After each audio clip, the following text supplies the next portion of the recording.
Yes. Hello, America. Tonight, very serious discussion. Very serious. Have you decorated your tree yet? You know, the apocalypse tree. I have mine. I've been hanging little plastic fire and brimstone ornaments on it all week. I've been explaining to my lovely children how the world will soon come to an end and all of their favorite stuffed animals and cartoon characters will have to be left behind in the wallow of the apocalyptic wasteland. Kind of like Waterworld, except less water and far more fire. If for some reason you're not up on the news yet, billboards have been put up all around America telling everyone who will look and listen that Judgment Day is coming. In fact, it's coming tomorrow. Hurry. May 21st, 2011 at 6 p.m. Depending on your time zone, see local listings for details. At 6 p.m. Eastern tomorrow, a great earthquake will come. And then at 6 p.m. Central, they get the earthquake. And it sort of kind of goes from east to west across America for the next few hours. Hawaii, you get yours, I don't know, what is it, 6 hours over to you? So that's how it's going to happen. Now, after the true believers will be changed into glorified spiritual bodies, everybody else just suffers for months. And then the world is finally destroyed. And they call me depressing. This is all according to the Family Radio Worldwide, a California network. Who would have guessed this would have come from California? And they're the ones responsible for all the doomsday advertising, and this is their ad that is playing right now. You might be wondering about the fact that the Bible says no man will know the date. Well, they have an answer for that. It's true. You will not know the date, but they will. You see, only true believers can decode the Bible's hidden messages to reveal that the end of the world comes before this Memorial Day. In fact, tomorrow at 6 p.m. Eastern. Please remember, check local listings. In fact, not only will the evil heathens of the world get taken by surprise by the end of the world tomorrow, you know, if you're a churchgoer, you're really going to be saying, what happened? The reason why you're going to be surprised is because of the end of the church age. That was in 1994, of course. Anyone still in a church by tomorrow isn't a true believer and is not going to, well, it's not going to go so well around 6-ish tomorrow for you. Now, sure, this might sound ridiculous, but apparently not everyone thinks it's ridiculous. In fact, one retired MTA worker, I'm wondering, when you finish the sentence, you'll wonder too, he just spent $140,000 on an ad campaign in the subway. Yes, are you wondering, he's an MTA worker. Where did he get $140,000? He works for the city. And now he's spending it on these ad campaigns. I mean, with the world ending tomorrow, why not? Who needs the cash? Can't take it with you. By the way, don't confuse tomorrow's apocalypse with the apocalypse that the exact same guy from Family Radio predicted back in 1994. Apparently he got a little confused. It was the end of the church age and not the end of the whole world. We've been looking into the history books this week for about 24 seconds, and I don't think the apocalypse actually occurred in 1994. That's right, church age. Now, also another confusing fact, back in 1994, the song The Sign by Ace of Base was actually out, and that might have been a sign. But what do I know? I'm crazy because I'm a churchgoer. So what do I know? That's why I brought the experts in tonight. Rabbi Joseph Potasnik, he is the executive vice president of the New York Board of Rabbis. David Barton is here. He's a historian. He'd know about apocalyptic stuff. He's also the president of Wall Builders. And Pastor Tom Mullins. I warn you, he is the founding pastor of Christ Fellowship Church in Florida, meaning he's a churchgoer. He's going to be one of the surprised tomorrow at 6. Well, Glenn, here's the bottom line. Yeah. The Bible teaches us, actually, there is no hidden code. Not even Christ, the Son of God. Churchgoer, that's exactly what he would say. Jesus Christ does not even know. Only the Father knows the hour or the day. So I'm pretty confident the 21st is not the day. All right, so you are prepared for me to call you on Monday when you are clearly proven wrong. If I'm proven wrong, the phone lines won't be working on that. That's the kind of game those churchgoers play, isn't it? David, are you all packed for tomorrow? Not for that. No, I've got lots of other plans for tomorrow. Not that. Rabbi.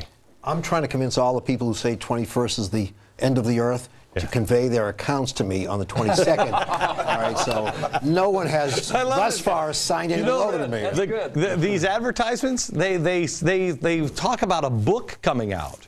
And you're looking at this ad and you're like, wait a minute, end of the world is Saturday. Buy the book? Buy the book. Like, I hope it's short because I don't have a lot of time.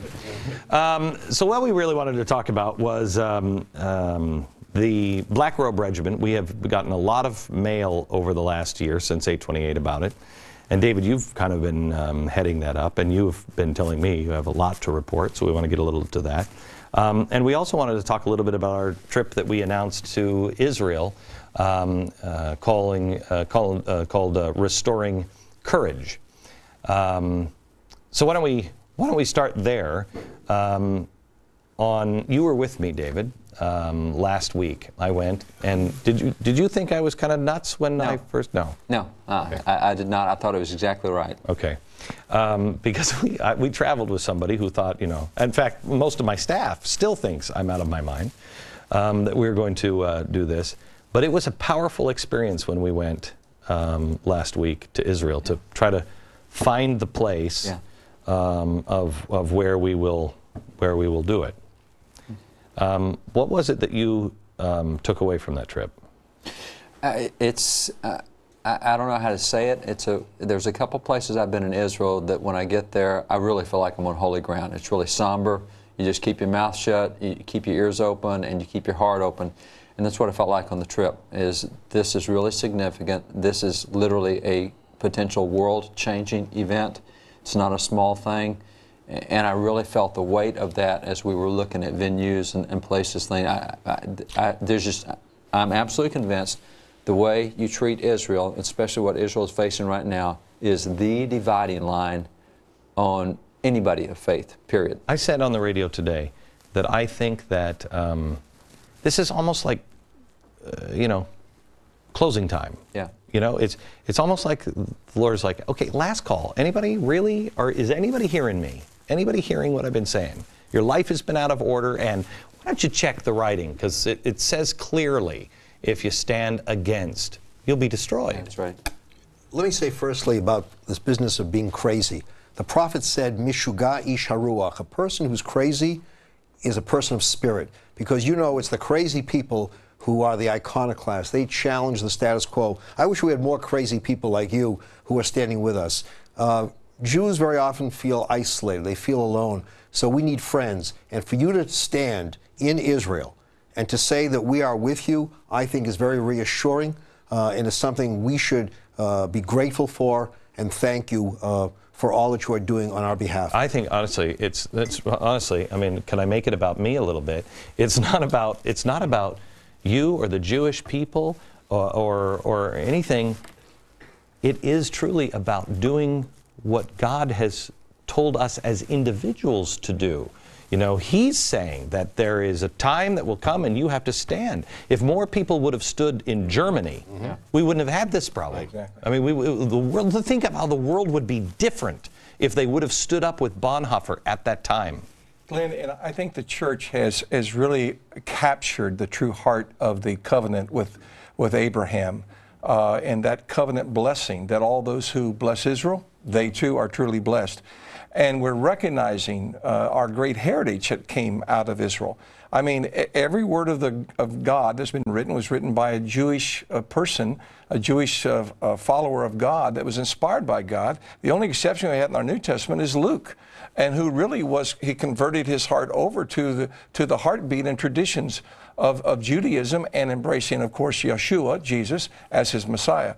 We have this great gift, and we also have this great covenant. And we are to honor God's word because God's word is never ending. So when that covenant was given in Genesis chapter 12, verse 3, that covenant is still real today for us in 2011 and will be. And I just want to say this, Rabbi, when you mentioned that many times you feel isolated and alone, I want you to know that the Christian church is standing with you. And I know the evangelical world believes and stands with Israel. Because what is it, the United Methodist Church has come out this week and said they're not standing with Now, Israel. there's several groups that won't, but the more biblical groups will stand. And those that have denied biblical tradition, biblical Christianity, biblical anything, will not be there. And that's simple. Of course, I would also like to see people who are not religious stand with us out of a sense of justice. There are people who are secular say it's the right thing to do. Fairness is being with you. Looking at history, we should stand with you because of the wrongs committed against you. See, I have to tell you, I think that there are so many reasons to do it. I think there is one, it is what all of us are commanded to do. The second reason is it is the right thing to do. Yes. I mean, you can look at this and say, my gosh, evil and good here are so apparent, are so apparent. And all you have to do is open your eyes. There is that, and then there is also, I think the other side of it is, and this is for a religious person, we have so screwed up our world. Every time. I mean, I did it as an alcoholic. I totally screwed up my life and totally bottomed out. And then I had to set it right and go back to him and say, okay. All right, let's start at the beginning. How do I do this again? And that's really what the world needs to do. The world is in chaos. It's in chaos. Nothing will solve this. Lyndon Baines Johnson, who wasn't particularly religious, was asked once, why do you side with Israel? All the Arab countries have the oil.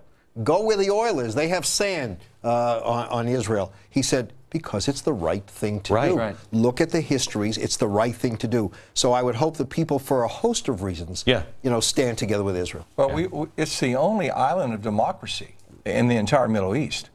And if we lose that stance, we've lost the entire Middle East. Well, look, I mean, first of all, you lose all of the history. Let's just forget about all the God stuff around Israel. You lose all of the history. Look what the Taliban did in Afghanistan. They took those monuments of Buddha and blew them up. You don't think that's going to happen? I mean, yes, it will. Especially, you also have to look at that's a caliphate. You wipe out Israel, you do. You have the entire Middle East. You have all of the oil. You have absolutely everything, and you have a caliphate. You don't think they're going to sweep up into Europe? Europe is this close. What a sad commentary on human behavior, because if only those who at the present time are adversaries would think of becoming allies, what a paradise that part of the world could come. Let me ask Ron. Ron, where are you? Up here. You live in New York City, and you had a question that kind of pertains, I think, to this. Well, my question was, in New York City, I come across a lot of friends that are kind of sided more to the left and more into progressive agendas that they have. Here in New York City? Really?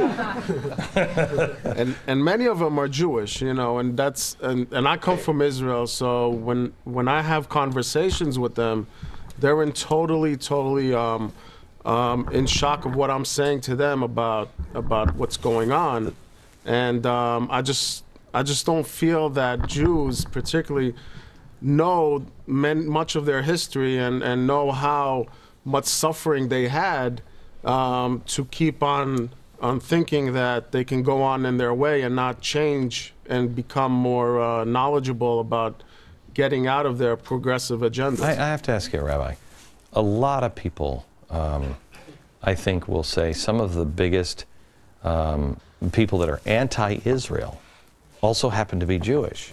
And it's a disconnect. How does that work? It's shameful. I mean, I'm not going to make excuses for it. Somebody once said that the tribes were not lost. They were bar mitzvahed, and then they disappeared. And how many times we find that that's the last connection some people have with the Jewish community, with the Jewish world. So we have to do a much better job in terms of education. But I always wonder when people praise, the left or the extreme left, where are these places that are so favorable to Jews and Christians? Venezuela, that's a good place for Jews. Cuba is a good place for Jews. So I think it's a matter of trying to have them recognize the truth, but let them read the truth not written by Jews, because they'll say you're biased. Let them read books written by non-Jews, by those who would not have a bias according to their logic. And the other thing is this, look at how Christians are treated in a lot of these places. Don't just look how Jews are treated. Oh, if that's what they do to Christians. Look at the Coptic Christians in Egypt. Yeah. I mean, it's you know, honestly, if you've ever been to Israel, the amazing thing is you walk the streets of the old city, you will go into places like the Church of the Last Supper, and it is all it's Islamic phrases on the walls. It has been defaced. You will see. I noticed that there are a lot of synagogues that have been bombed and destroyed. Yeah. But I see in the Christian section, I see in the Jewish section, I see the minarets. They're still standing. They're not being used, but they're still standing. There is a, with some, not all, there is a willingness or a desire to wipe everyone else out. Glenn, the great thing about Israel today is that the Christians are free to worship in their faith.